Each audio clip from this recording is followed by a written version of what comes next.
उसकी अचल पवित्र कथा को सर्पराज शेष जी कच्छप की पीठ पर लिख रहे हो। यही विधि जाई कृपा निधि उतरे सागर तीर, जहां तहां लागे खान फल भालू विपुल कपिबीर। इस प्रकार कृपा निधान श्री राम जी समुद्र तट पर जा उतरे। अनेकों रीछ वानर वीर जहां तहां फल खाने लगे। वहां निशाचर रही सशंका, जब ते जारी गयो कपिलंका। निज निज गृह सब करहि विचारा, नहीं निशिचर कुल केर उबारा। वहां लंका में जब से हनुमान लंका को जलाकर गए, तब से राक्षस भयभीत रहने लगे। अपने अपने घरों में सब विचार करते हैं कि अब राक्षस कुल की रक्षा का कोई उपाय नहीं है।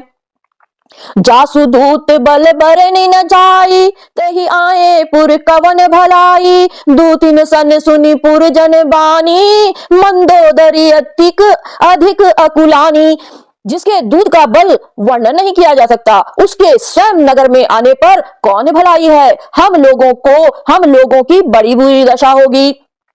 दूतियों से नगरवासियों के वचन सुनकर मंदोदरी बहुत ही व्याकुल हो गई। रहसी जोरी कर पति पग लागी, बोली बचन नीति रस पागी। कंत करश हरि सन परिहरहु, मोर कहा अति हित ही धरहु। वह एकांत में हाथ जोड़कर पति रावण के चरणों पर लगी और नीति रस में पगी हुई वाणी से बोली। क्या बोली?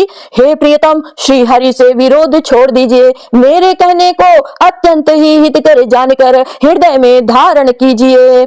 समुझत जासु दूत कई करनी, स्त्र वही गर्भ रजनी चर धरनी। तासु नारी निज सचिव बुलाई, पठवहु कंत जो चहु भलाई। जिनके दूत की करनी का विचार करते ही स्मरण आते ही राक्षसों की स्त्रियों के गर्भ गिर जाते हैं। हे प्यारे स्वामी, यदि भला चाहते हैं तो अपने मंत्री को बुलाकर उसके साथ उनकी स्त्री को भेज दीजिए। तब कुल कमल विपिन दुखदाई, सीता सीत निशा सम आई। सुनहु नाथ सीता बिनु दीन्हे, हित न तुम्हार शंभु अज कीने।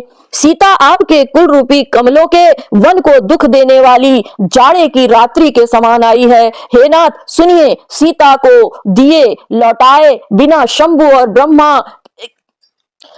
ब्रह्मा के किए भी आपका भला नहीं हो सकता। राम बाण अहि गन सरीस, निकर निशाचर भेक।